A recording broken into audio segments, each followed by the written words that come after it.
Morris, and to the crowd, I'd like to say buongiorno. That is the extent of my Italian, except for Ferrari and Lamborghini. Che bella.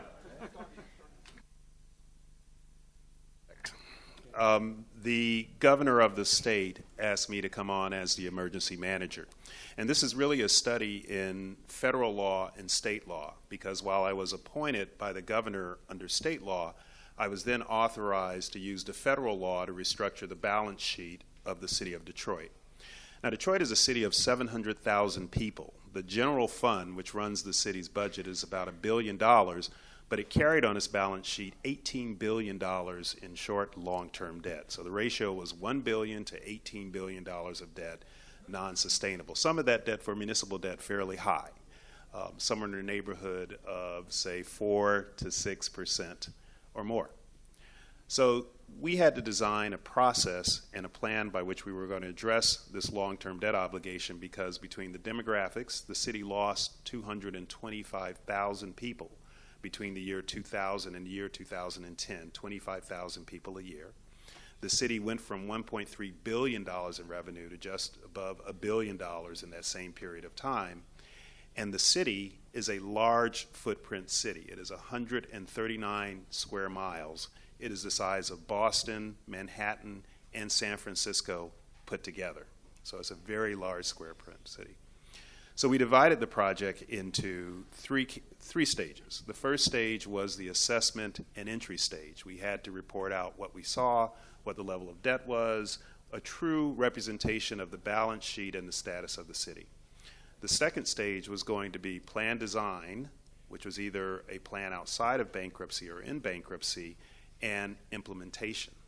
The third stage was going to be plan support, i.e. getting it approved by a bankruptcy judge if we had to go into bankruptcy, and exit strategy, the status that we're in right now. But the overlay of all these concepts in terms of dealing with this debt was really three priorities under the whole process. One was dealing with the debt. The reality is that there was $2 billion in unsecured debt. The second was dealing with pensions and health care. There was $5.7 billion in retiree health care expense on behalf of the city for 20,000 retirees. There was not one dime set aside for retiree health care. The city was going to pay retiree health care for the rest of essentially its time for retirees coming on board. This year, the legacy expenses, debt service, and retiree health care was 40%.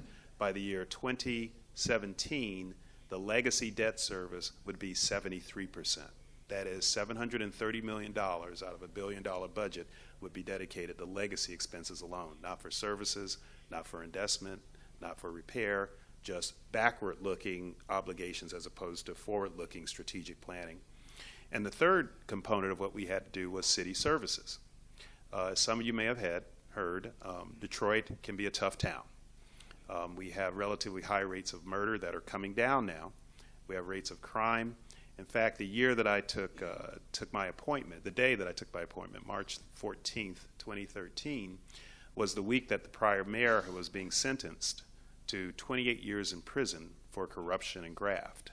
So the citizens of the city have been tolerating a level of poor service delivery, as the bankruptcy judge, Judge Rhodes, called it, service delivery insolvency, corruption and misbehavior by its elected officials for a long period of time, and a lack of future in crime prevention.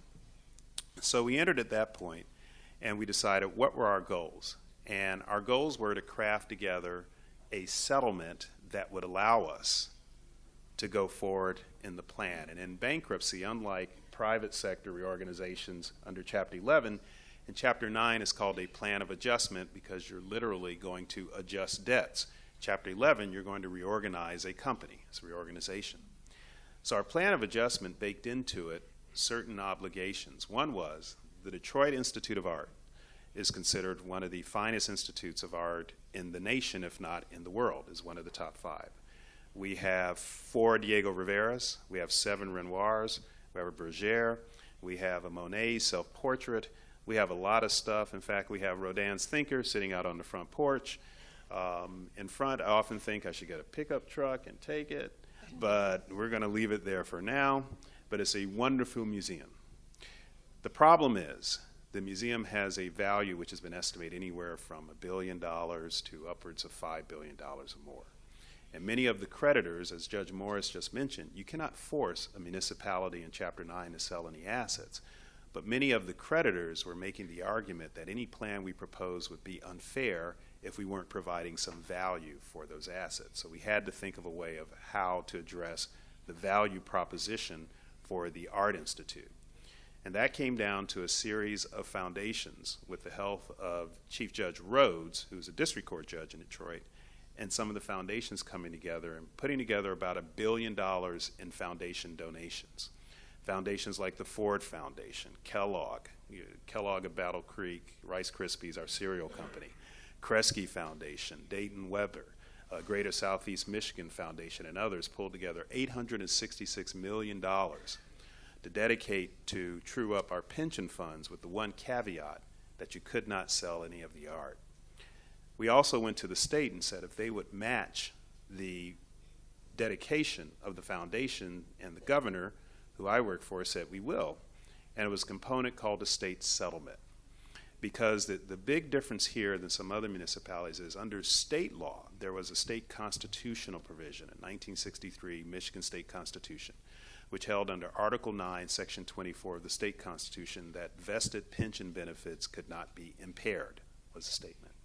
So rather than litigate that issue as far as what impairment meant, the state decided to provide some benefit to the city in terms of a contribution, and this slide just basically speaks to it reduces the cuts to pensioners, it provided for a level of certainty to the city going forward, it provided a mechanism for the state to insert itself into further pension investments as they go forward, and it provided a full release to the state.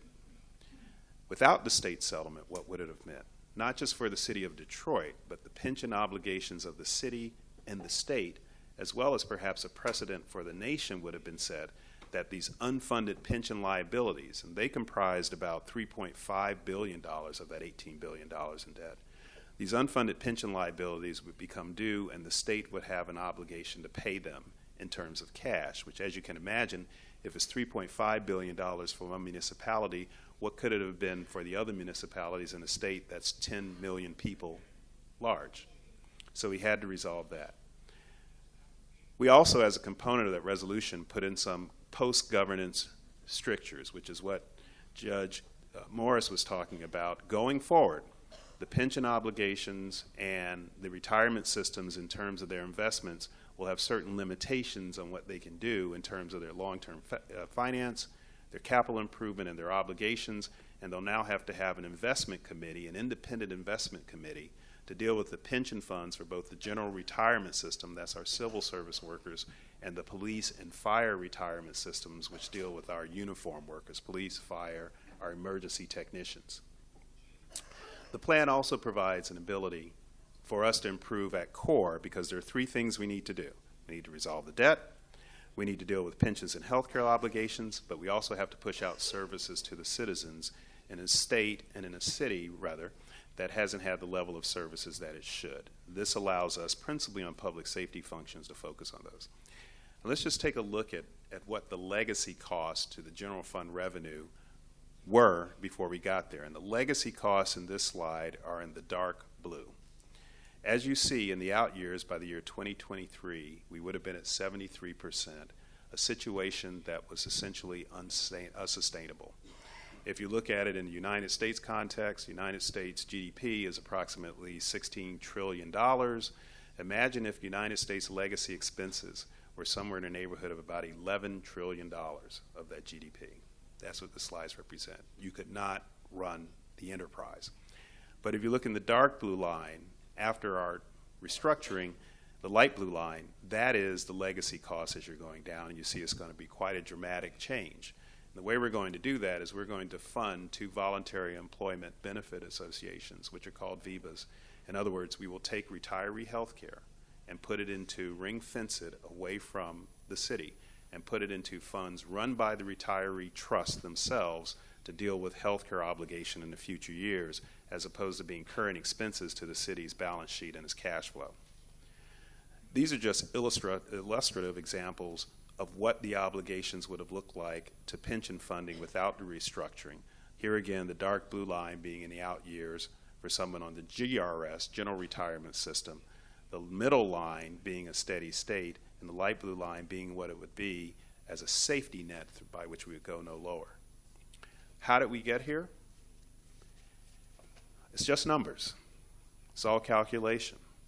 And one of the things that we had to deal with, just looking backward 10 years, was that the pension funds historically got to self-declare their rates of return on their investment. So you'll see in the second column for each year, it discusses the actual rate of return on investment. You'll see, for instance, in 2009, in the heart of the financial crisis, the rate of return was a negative 19.7%. 20% was the loss rate. In the next column, though, you'll see what the alternative savings fund, the pension fund, got to declare as their rate of return and put that to the city as an obligation. They declared an 8% gain.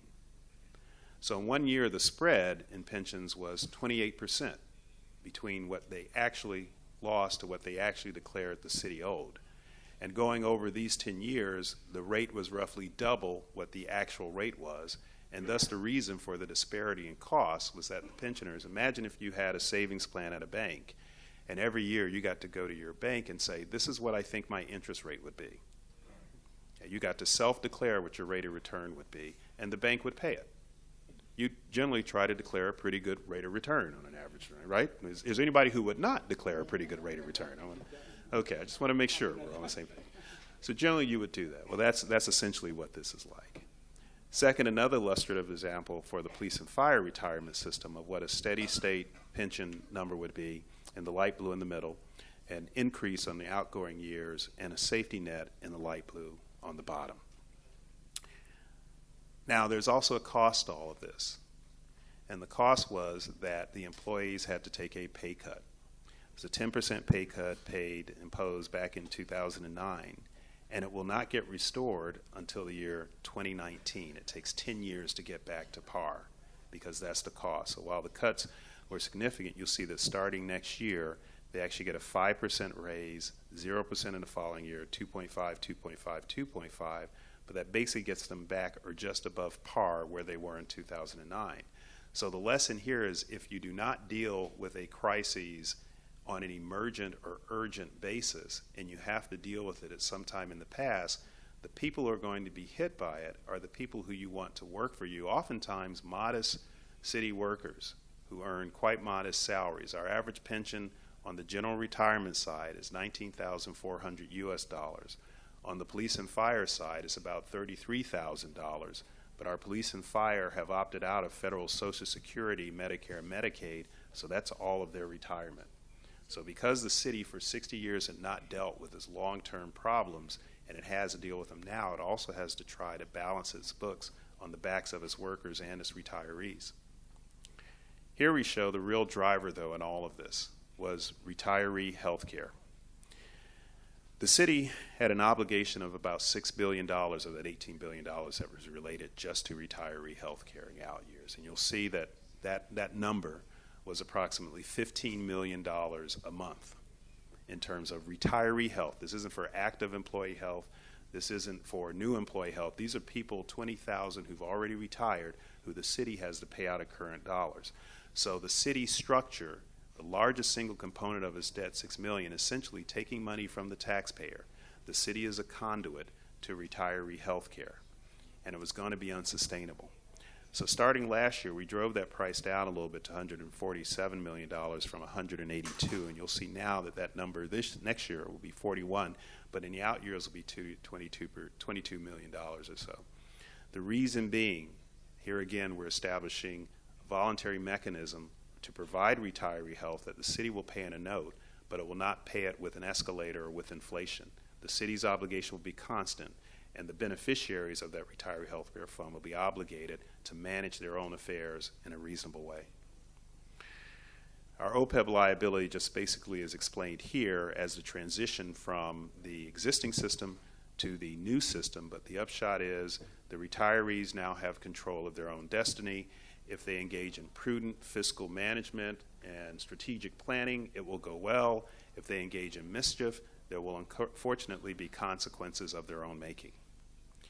Finally, we're going to go through the last few slides, and I'll just talk about what we're trying to achieve here. This slide, while a little busy, talks about the total liabilities of the city, unsecured and secured, and you'll see that number at $18.7 billion. As a result of the restructuring plan, we're reducing the city's liabilities roughly in half. We're getting rid of almost $10 billion in debt. We're going to still have secured debt, but that's principally secured debt over at our enterprise funds, Detroit Water and Sewer System, DDOT, as opposed to the general fund. But you'll see our restructured unsecured debt is driven down from $11.5 billion to $2.8 billion. The next column over, you'll see the components of that restructured debt. And here again, the dark gray line speaks to the OPEB, other employee benefits, other post-employment benefits is what OPEB stands for, which essentially means retiree health care related benefits, which are changing. Here's what it will look like in 10 years without a restructuring scenario, which would mean that the city would be running about a $4 billion deficit at the end of the next 10 years. With restructuring, the city runs on a dollar-for-dollar basis at par. That is, the city can pay its obligations as they become due in the ordinary course going forward. The next slide just gives you a graphic depiction of what it would look like without restructuring. Without the restructuring, the dark blue line goes off the cliff. The city will never be able to come back. And people ask me, well, what would happen? I say, well, you know, we have westerns in the United States, Western movies, and one of them is the city of Tombstone, and it's a ghost town. It goes away, right? You don't. Sergio Leone does some pretty good movies too, Good, Bad, the Ugly, you know, for a few dollars more. But we've got Tombstone, right? If we don't do this, Detroit becomes a ghost town. People continue to flee, continue to go away. The city continues to decline. The city that was known in the arsenal of democracy, the Renaissance city, the city that produced, during World War II, it produced less than 200 cars between 1941 and 1945, but it produced a B-49 bomber on average every 50 minutes. Unparalleled production. A city who now has a very strong interest with you. Chrysler Group, Sergio Marchionne came in, and I participated in the Chrysler bankruptcy and worked with that restructuring and moving the company there, who now has an investment. A city that deserves a second chance to thrive. Now here's just a depiction of our bankruptcy timeline, and we're at the point now where I thought we were going to be finished. We took a couple of stays, and so I came over, but we have a hearing on Monday and Tuesday where we'll prepare closing arguments in front of the court, and hopefully, knock on wood, the judge will issue his opinion within the next week or so supporting our plan of adjustment and restructuring. And why is this important? At the end of the day, a municipality, like a city, is supposed to do 5 things very well. It should provide public works, roads, sewers, culverts. It should do public safety and health, police, fire, EMTs. It needs to do finance, tax, and administration. You have to collect taxes, you have to project a budget, you have to do a certified annual financial report, those things. It needs to do planning and zoning, because the municipality needs to structure how businesses, people are interrelated with each other, how the traffic flow is going to go. And it needs to do parks and recreation, because you have to maintain a place, especially in an urban environment, for people to go. It needs to do those 5 things very, very well. And Chapter 9, what we're trying to achieve here, is simply designed to take a city that was on its knees and had been through a lot of troubles.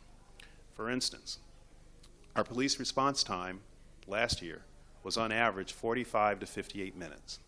You would pick up the phone, someone would be in your house, broken in, you'd ask the police to come, and maybe in an hour they would show up. Now imagine a retiree, 72-year-old, one person, young person, coming into your house, your door is wide open, the assailant might still be inside the house, and you're waiting an hour. To give you a sense of an hour,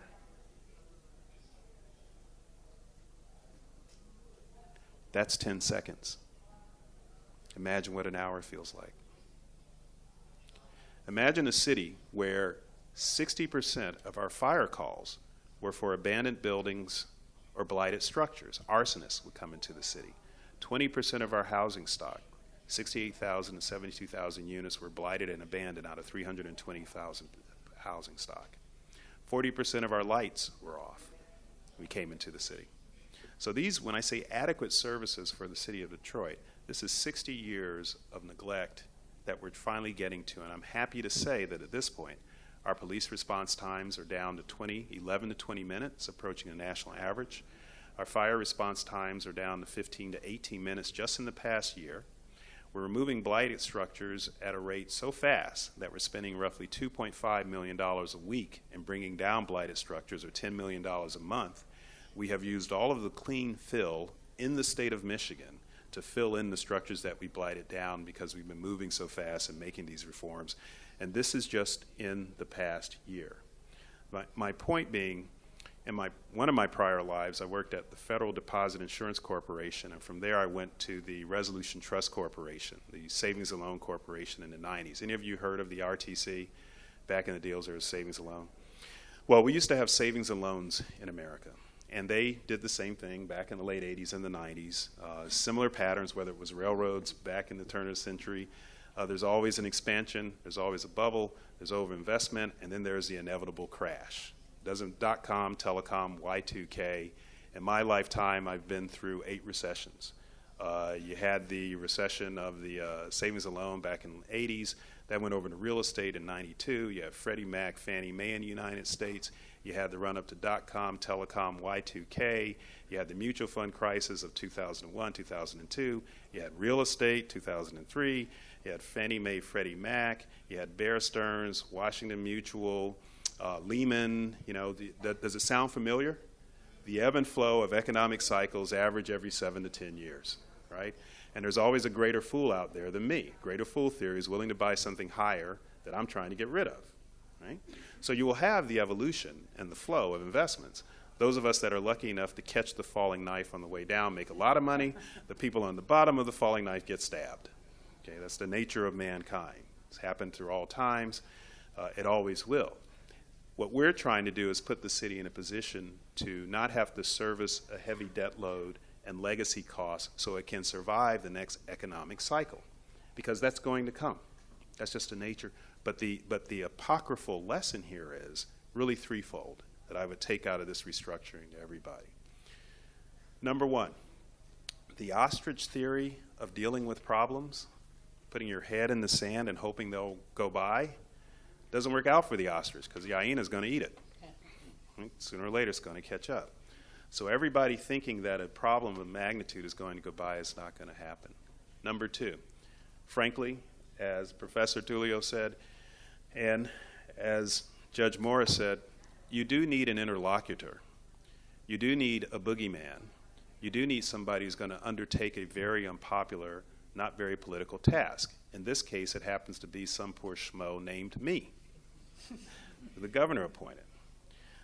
But everybody, I've been in meetings with politicians, with union chiefs, with legislators, with investment managers who will tell me in the confines of the mediation that was put in this case, look, I want to cut a deal.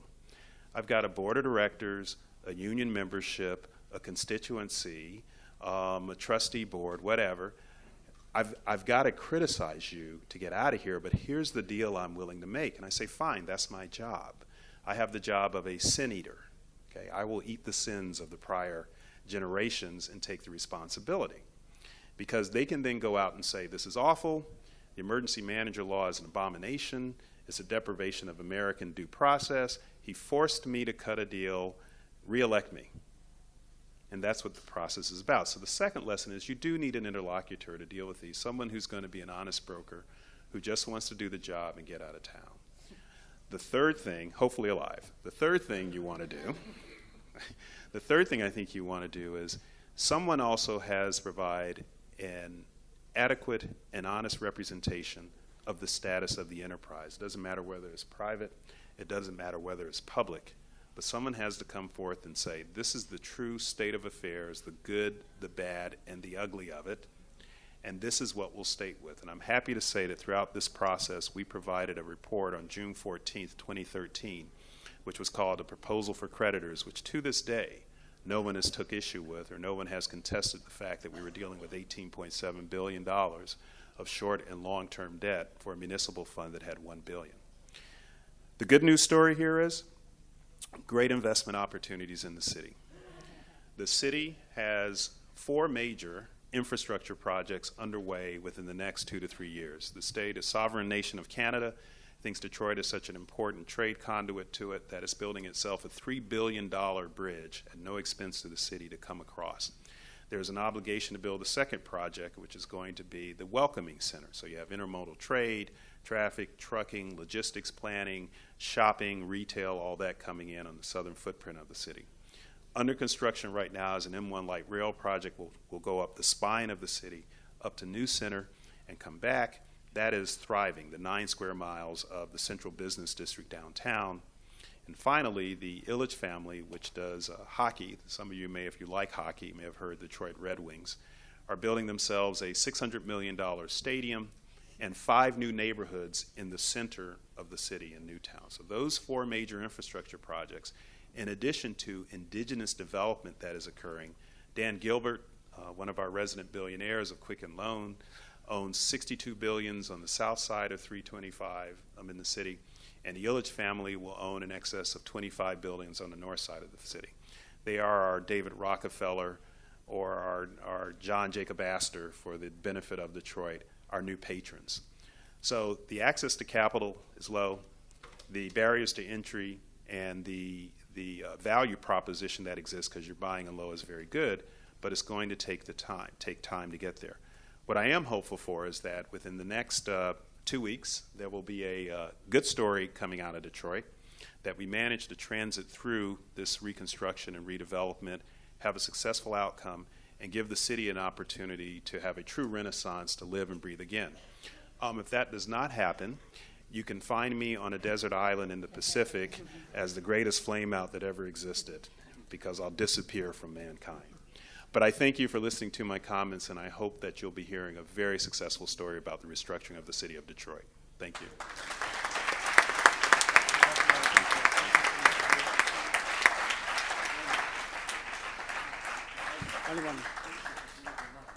Sì.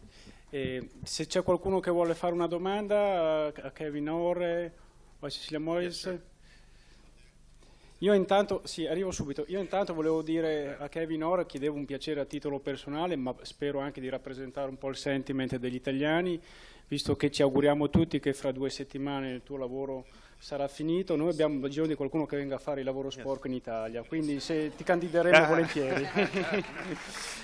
Ecco, c'era una domanda in fondo alla sala, prego.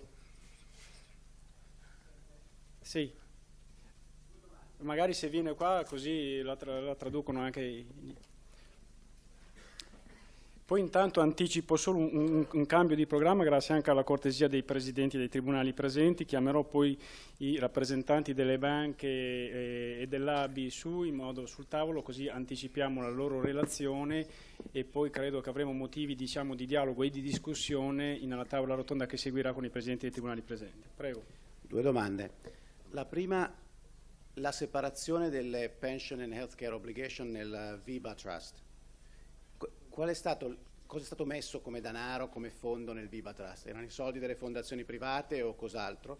E la seconda domanda, la ristrutturazione di Detroit può essere un blueprint per State of Illinois, State of California, State of Italy? Grazie. Okay. The very good questions. The money from the VIBA Trust comes from a $450 million note that the city is giving to the trust, divided roughly equally, about $232 million apiece. It's going to be paid out over the next 30 years. So the city of Detroit will not have a health care obligation, but it will be a debtor to pay interest and principal on the note. The note is designed to be a hypothecable, which means they can take it to the capital markets and sell it so they can get cash in hand for net present value MPB financing. So we've given, that's their choice, they're a trust. They can make whichever decision they want. Secondly, I'm very careful with the concept of templates. Each municipality, each sovereign nation has its own texture, its own cost, its own drivers, its own issues, its own culture. And while the concept of a municipal restructuring has certain elements to it in terms of assessment stage, plan design, then execution, testing, and defense of getting out, I'm not sure that this is exactly exemplary. Plus, to Professor Tullio, I'm very much looking forward to be gainfully unemployed for a little bit of time. So I wish whoever has those jobs very good luck. I'll be looking gleefully from a side. Grazie.